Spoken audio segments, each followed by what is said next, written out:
All right, first time joining me on the show out of Perth, Western Australia. His name is Adam Ricci. I have actually interviewed you before when we did an interview for our platform that you were involved in, bro. Yeah, we had a chat back then as well.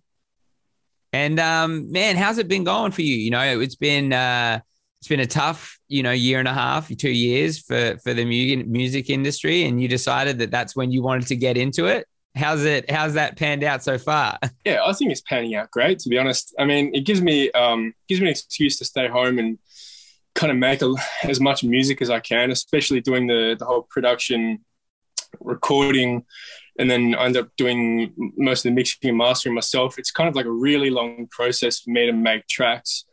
So it kind of gives me an opportunity to get that time at home, working on my music, getting songs done. So for you, where does music, I guess, come from? Where does it start? Like, I know I've seen you play guitar, and mate, you are just a genius on that thing. Where did it start? Honestly, I've always been really musical. So I grew up listening to like Michael Jackson, a lot of Elvis.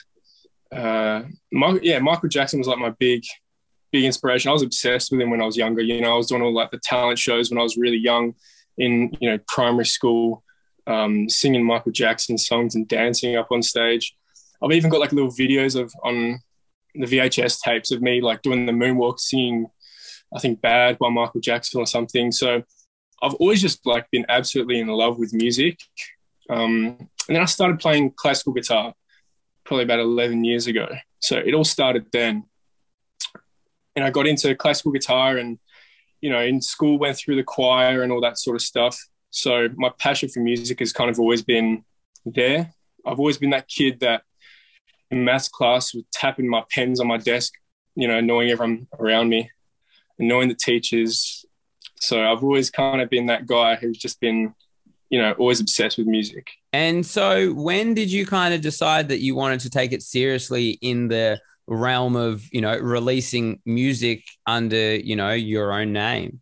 Initially, I didn't actually release music under my own name, right? So in year 12, or I believe year 11, year 12, my mate, Jared Jeremiah, who's also an artist, great artist, and what people don't know as much is that he's actually a fantastic producer too. He started producing, I think, in year 10 or year 11, and we've always been close since year 7 sort of thing. So in year 11 or year 12, he kind of got me into it. He got me onto the Ableton, and I was like, okay, what can I do here? So I started literally just recording some classical guitar stuff because that's all I knew, right? And I'd sung vocals in the past a lot for choir and all that sort of stuff. So I just started recording classical guitar, putting beats over it myself and kind of just learning trial and error. And then I made a couple songs that I thought, okay, this is great. This is the best thing in the world. I'm the next superstar. This is the best thing ever, right? And I released it under a different name and ended up, not going anywhere near as good as I hoped it was. And I look back at it's literally the worst music that I've ever made. But that's the thing. Always got to have that kind of confidence of like every song is like, oh, this is the best. I'm undefeated. No one could touch me. You know what I mean? But I guess delusional confidence, you could say, but it actually leads to having a strong mindset. So that's kind of how I got into it. In year 12, I released a couple songs in after school. And then I thought, okay, how am I going to get really, really, really serious in this? I was like, I can't have like SoundCloud rapper names. I was like, I'm not a rapper. I don't feel that I'm a rapper. I'm an artist. I'm actually singing, right? So I was like, I got to come up with something. And I thought, what's more authentic to use than my actual real name, Adam Ricci. So that's how I've been releasing music. And for you, since you've started to release music, have you been surprised at the reaction that you get? Or is it something that you kind of, felt like, yeah, this is kind of what's going to happen for me? Whenever I make a new song, I literally sit there in my room and I'm like, no one can touch me. Like, this is the best thing ever. But then you also have those moments of insecurities. Like, you listen to other tracks from other artists and you'll be like, well, I should just quit. You know what I mean? So Yeah. people's reactions to my music has shocked me. in one way, and I'm really grateful for it, and it's the most amazing feeling ever. But also in another way, it's kind of like sometimes I feel, you know what, I put the hard work in, but at the same time, I'm so grateful for absolutely every reaction I get. And that's kind of why I make music as well. I make music to connect to people to, tell me that they like the song and that it made them feel a certain way, but also for myself as well. How do you personally feel? Like, how do you deal with it when someone goes to you, maybe you hear it, you're playing them a song and they're like, that's not really it. Do you take that on board and go like, all right, cool, maybe that's not the song? Or do you go like, yeah, maybe that's just not the person that this music's going to talk to? I got to assess the situation. So firstly, is it someone that I truly value their opinion? If it is, then I will also take that into consideration. But still, I feel like my mind and how I like music, like I'm creating my art, right? So everything that I put out is an expression of me, my artistry, and things that I like. So if someone else doesn't like it, maybe it's not for them. But at the same time, if someone that's close to me that I genuinely respect their opinion and they're saying, mate, this isn't it, then, I've got to reconsider. But fortunately, I haven't actually had too many of those situations. You got this new song out, right now, which I'm vibing with. You'd sent it to me and I was like, yo, we got to do something for this one for sure. It's called Too Many Friends. Talk to me about this track, because I feel like compared to, some of the other music that you've kind of dropped last year, I feel like I could hear almost like a little bit more of a maturity in this song, and that you had grown from what you learned about your artistry last year. Yeah, definitely. So last year I released songs that I was kind of going for the you could say like the hit, or I was going for like a song that, just sounds good, vibes good.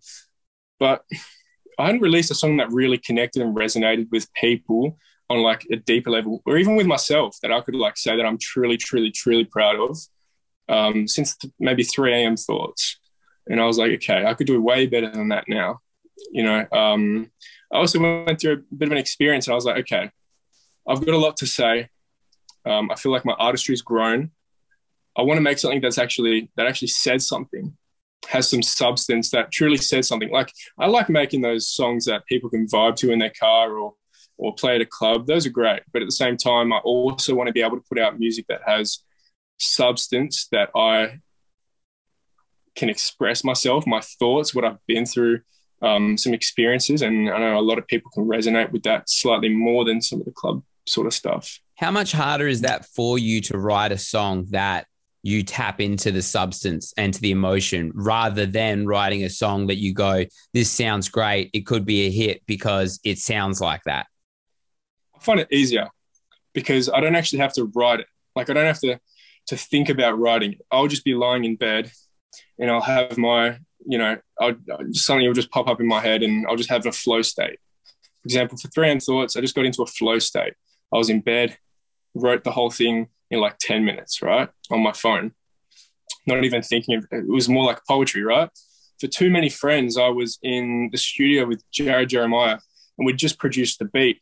And it was kind of that flow state again. I had so many things on my mind, and because it comes from the heart, it all just comes out. So I put my phone down and hit record in the voice memos. And 15 minutes later, I had freestyled like 15 minutes worth of all these lines that I could have used. And I didn't have to worry about trying to write anything. It's all kind of just thoughts and getting thoughts out. I feel it's actually quite a lot easier for me to write those sort of songs. And you can hear it. I think you really do hear it in this Too Many Friends record. You can tell that, it didn't seem like it was stressful to you. It was cathartic, I feel like, for you to get this stuff out and onto a song. So for you moving forward, what does the next, 6 months, a year look like for Adam Ricci? You've got this song out. You got any shows that you're trying to like put in here, or is it just like really focus on the musical side? Shows is something that I think will come, and I think that's also quite difficult to plan out at this stage with COVID and everything like that still going on.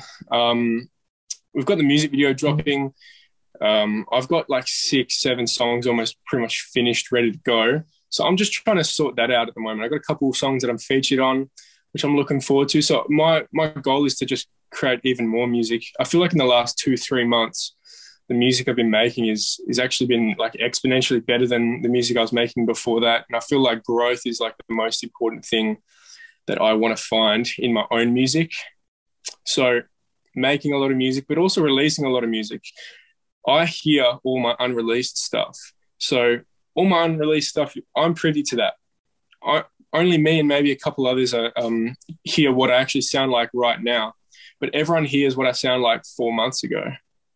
So I kind of want to get everyone caught up with the new sound, with maybe the new maturity in my sound and the sort of songs that I'm trying to make.